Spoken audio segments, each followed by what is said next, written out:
हाँ जी, ये जो जज़म है, जो दालनुमा बनी हुई है, ये जिस भी हरफ के ऊपर आती है उस हरफ को साकिन कहते हैं। हर हरफ जब साकिन होता है वो पिछले वाले को अपने साथ मिला लेता है। जैसे कि अब हमने पिछले हरफ देखा है तो वो सीन है, अब सीन ने वाओ साकिन के साथ मिलना है। ये हर साकिन हरफ की बात है जिसके ऊपर भी जज़म आ जाएगी। लेकिन जब जज़म आती है वाओ के ऊपर, जब होती है वाओ साकिन, तब इसकी बात थोड़ी अलहदा हो जाती है, क्योंकि इस वाओ साकिन पे कायदा जारी होना होता है। और कायदा जारी का होने के लिए, करने के लिए पीछे देखा जाएगा जो पिछले वाला हरफ है उसके ऊपर ज़बर आई है या पेश आई है। अगर तो पिछले वाले हरफ के ऊपर ज़बर है तो फिर इसके ऊपर लीन का कायदा जारी होगा। अब इस पे लीन का कायदा जारी होना है क्योंकि सीन के ऊपर ज़बर आई है। और लीन का मतलब क्या है? कायदा जारी होगा तो हमने क्या करना है? लीन का मतलब है कि हमने लफ्ज को नरमी से अदा करना है, ना तो झटका लगाना है ना उसको लंबा करना है। तो अब हमने इसको किस तरीके से पढ़ना है? सीन वाओ ज़बर साउ। हमने इसको सऊ लंबा भी नहीं करना, सऊ झटका भी नहीं लगाना। कैसे पढ़ेंगे? सीन वाओ ज़बर साउ फ़ासाउ। नहमदुहु व नुसल्ली अला रसूलिहिल करीम, अम्मा बाद फ़अऊज़ु बिल्लाहि मिनश्शैतानिर रजीम, बिस्मिल्लाहिर रहमानिर रहीम। अस्सलामु अलैकुम व रहमतुल्लाहि व बरकातुहू। उम्मीद है आप सब खैरियत से होंगे। इंशाल्लाह जहाँ होंगे ईमान और सेहत की नेमत से माला माल होंगे। हाँ जी, तो आगाज़ करते हैं हम अपने आज के सबक का दुआओं के साथ। तो चलिए शुरू करते हैं।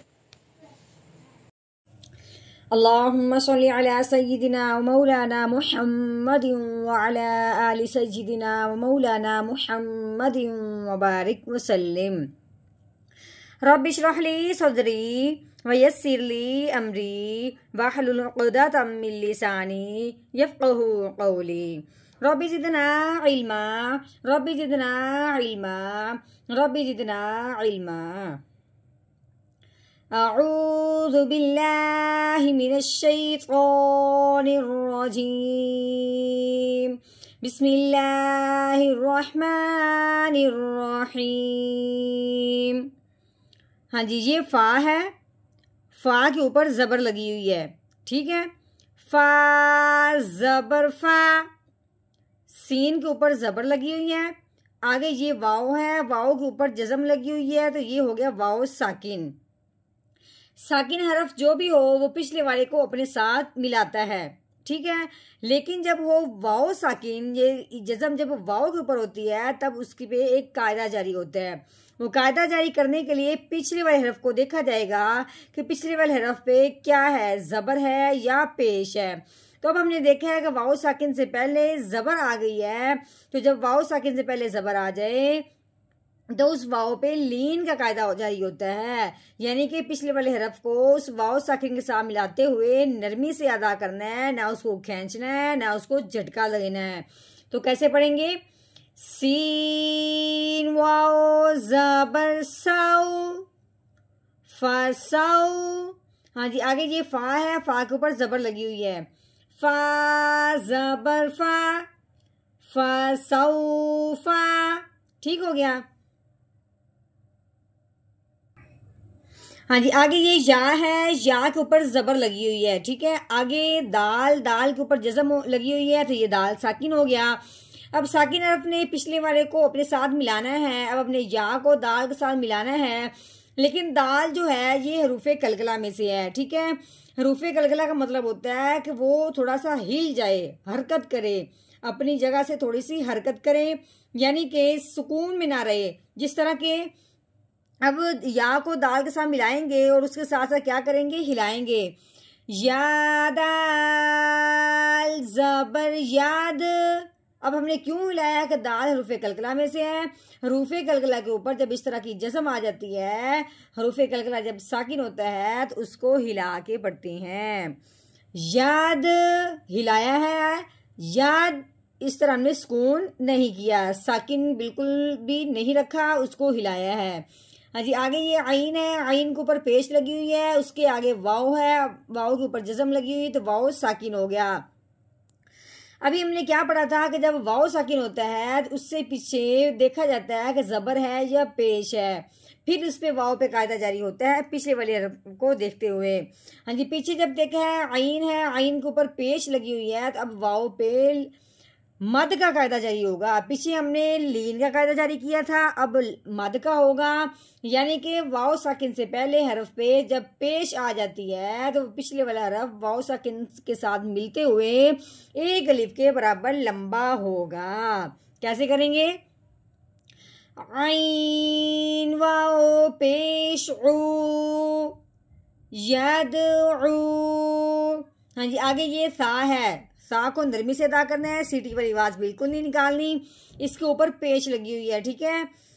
सा पेश सु। हाँ जी, आगे ये बा है, बा के ऊपर पेश लगी हुई है, उसके आगे वाव है, वाव साकिन है, वाव के ऊपर जज़म आई हुई है। तो साकिन हरफ जब वाव होता है तो पिछले वाले हरफ के ऊपर अगर पेश आ जाए तो उस पे वाव पे मद का कायदा जारी होता है। अब हमने बा को वाव के साथ मिलाना है इस साकिन होने की वजह से, तो साथ साथ एक अलिफ के बराबर लंबा भी करना है। बा वाव पेश बू सुबू। हाँ जी, आगे ये रॉ है, रॉ के ऊपर दो जबर लगी हुई है, दो जबर हो या दो जेर हो या दो पेश हो उसको तनवीन कहते हैं। हाँ जी, अब हमने इसको पढ़ना है तो किस तरीके से पढ़ेंगे? रो दो जबरन सुबूरन। हाँ जी, अब आगे आगे वकफ, वकफ की सूरत में इस रॉ के ऊपर जो दो जबर लगी हुई हैं इसको किस तरीके से पढ़ेंगे? तो पहले तो आपने ये समझना है कि जहाँ पे दो जबर होंगी उसके साथ अलिफ जरूर आएगा, या अलिफ होगा या छोटी या होगी। अगर छोटी या भी होगी तो वो भी अलिफ के माना में ही आती है, ठीक है। तो जब वकफ की सूरत में हमने दो जबर में से एक जबर को हटा देना है, पीछे एक जबर और साथ अलिफ रह जाएगा। दो जबर हो तो अलिफ नहीं पढ़ा जाता, एक जबर हो तो अलिफ पढ़ा जाता है। तो वकफ की सूरत में जब हमने एक जबर को हटा देंगे, पीछे एक जबर रह जाएगी, तो इस पे फिर मद का कायदा जारी होगा, क्योंकि हमने पढ़ा था अलिफ से पहले हरफ पे जब जबर आ जाती है तो वो पहले वाला हरफ अलिफ के साथ मिलते हुए एक अलिफ के बराबर लंबा होगा। तो पहले हमने पढ़ा था रो दो जबरन सुबूरन, आगे वकफ सुबूरो सुबूरो, यानी कि एक जबर हटा दी तो पीछे रॉ अलिफ जबर रॉ रह गया, ठीक है। ये हमने वकफ की सूरत में इस तरह किया है। चलिए, अब हमने अपनी मुकम्मल आयत का तोड़ कर लिया, अब हमने करना है इसका जोड़, यानी कि रवानगी के साथ पढ़ते हैं। तो चलिए शुरू करते हैं। अऊज़ु बिल्लाहि मिनश शैतानिर रजीम। सूरतुल इंशिक़ाक़ मक्किय्यह। बिस्मिल्लाहिर्रहमानिर्रहीम। फसौफा यदउ सुबूरा। फसौफा यदउ